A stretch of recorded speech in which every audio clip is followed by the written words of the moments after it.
Today we'll be working on the following problem. Let X and mu be a measure space. X is compact and mu of X is finite. Suppose that we have a sequence of measurable real functions f sub n from X to R. We want to prove that there exists a sequence of positive real numbers a sub n such that the limit of a sub n times f sub n of x is 0 when n goes to infinity almost everywhere. Pause the video if you want to work on this problem by yourself. Okay, let's see how to prove this. Basically, how to find such sequence, right? So first, let's see if we do have this sequence a sub n, and then for the set of E defined to be x, for all the x, such that the limit of a sub n f sub n of x goes to 0 as n goes to infinity.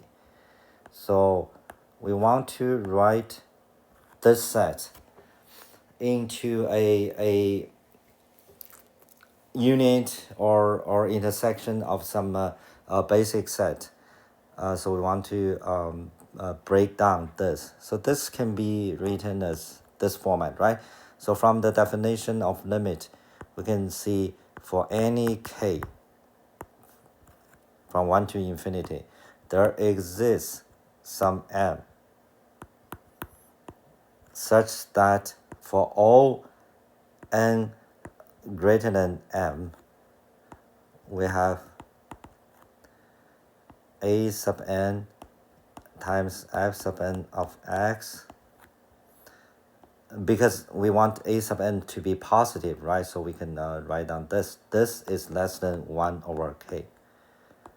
Right? So if you can see, like, if the limit exists, then we can say, like, for any k, there exists m such that when n greater than m and a sub n of a sub n times f sub n x is less than 1 over k. This definition of the limit of a sub n f sub n x goes to 0, right?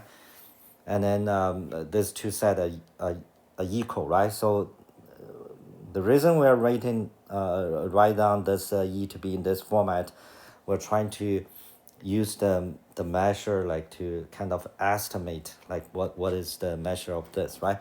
The total. So because we want to find a sub n such that the limit this set E of the measure the whole space mu of x, right? So the complement, if we write down the complement, we just flip the union and intersection, and also with that. So this would be like this, right? So then k from 1 to infinity, and then the union becomes intersection m from 1 to infinity, and then intersection becomes union n greater than m.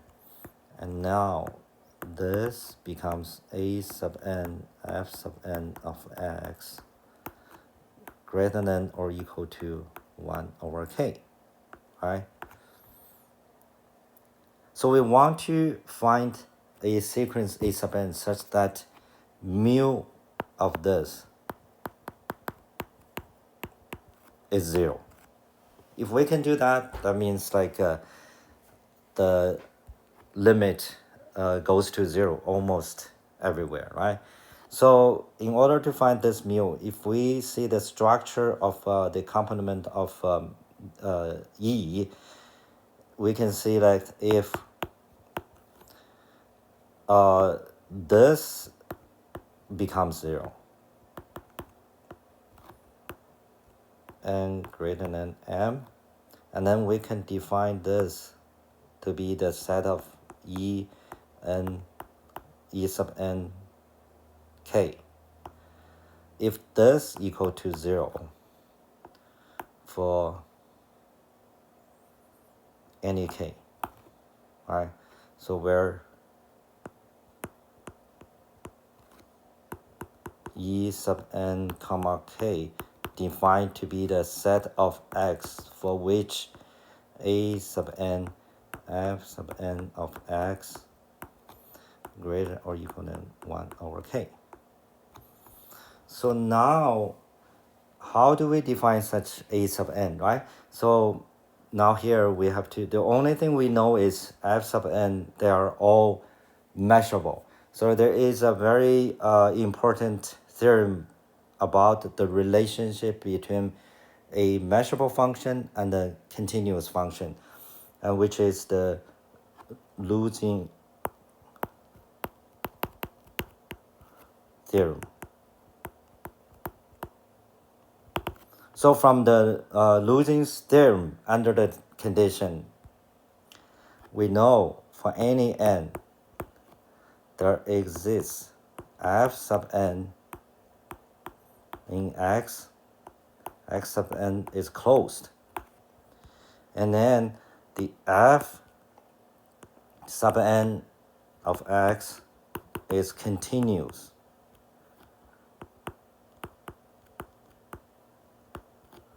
on this set f sub n.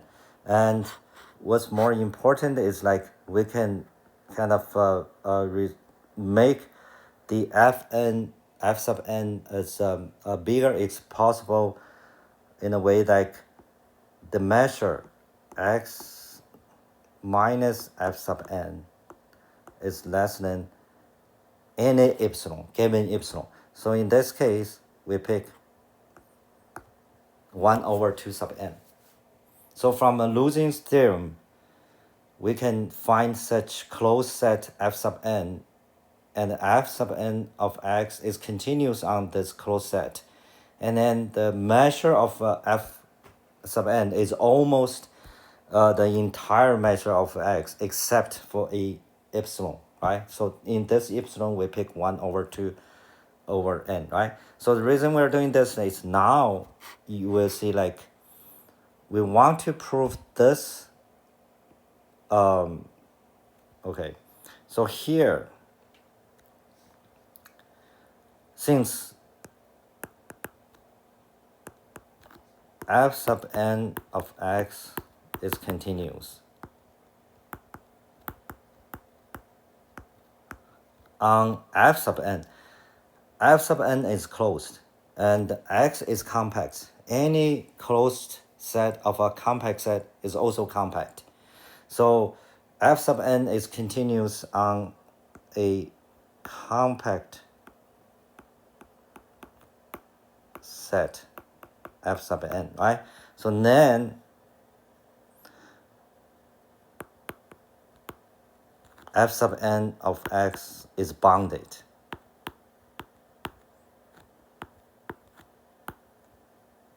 Is bounded for some d sub n. We can make d sub n greater than 0 for any n, right? So it's bounded because f sub n is, so now it's continuous on this f sub n. So now we can define, now this is our a sub n. We define a sub n to be 1 over n times d sub n. Now let's see with this a sub n, what do we have? So here we can see like, because if we fixed k, we fix k for the moment. So now for all n greater than k, we have some, now if we look at this, e sub nk is the set of x for which a sub n f sub n of x greater or equal than 1 over k, right?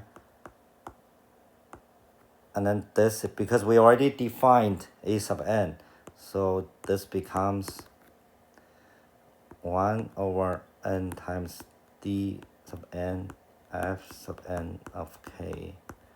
f sub n of x is greater than or equal to 1 over k, right? And this, since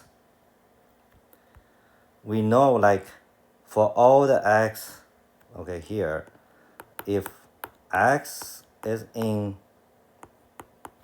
f sub n,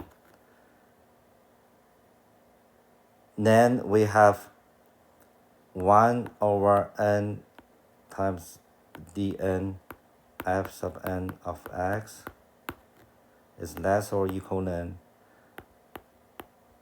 times dn, because f sub n is at most dn, right?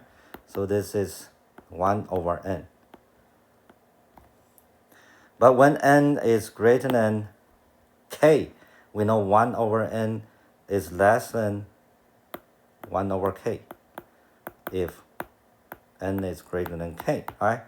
So meaning, like, if f, so for this one, because now the x in e sub n comma k, for this one is, this is greater than 1 over k. So this must be in the set of x minus fn, right? So it cannot be in f sub n. So now we know this e k is less or equal than the mu of x minus fn, which is less than 1 over 2n, right?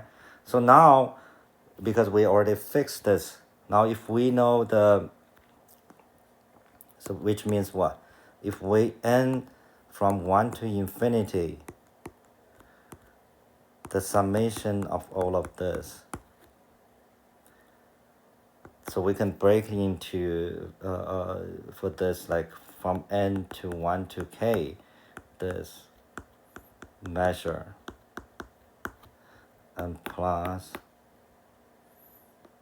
n from k plus 1 to infinity, and this, right? E and k. And this is, what is this? This is at most, when we fix the k, this is k times less than k times the measure of this, and then the measure is at most mu of x, right? And this guy is less or equal than what? The k plus 1 over infinity, 1 over 2 to the n. This is definitely less than 1, right? Less than 1. So this is finite. For any fixed k, this is finite. And now if this is finite, which means what? So by the here, we are interested in this guy, right? So which means now if we go back to here, this one, so we want to estimate this,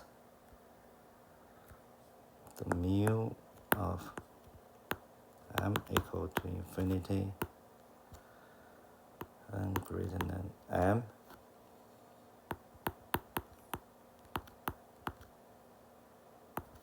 right? This becomes the limit of when m goes to infinity and mu of this, right? The union n greater than m.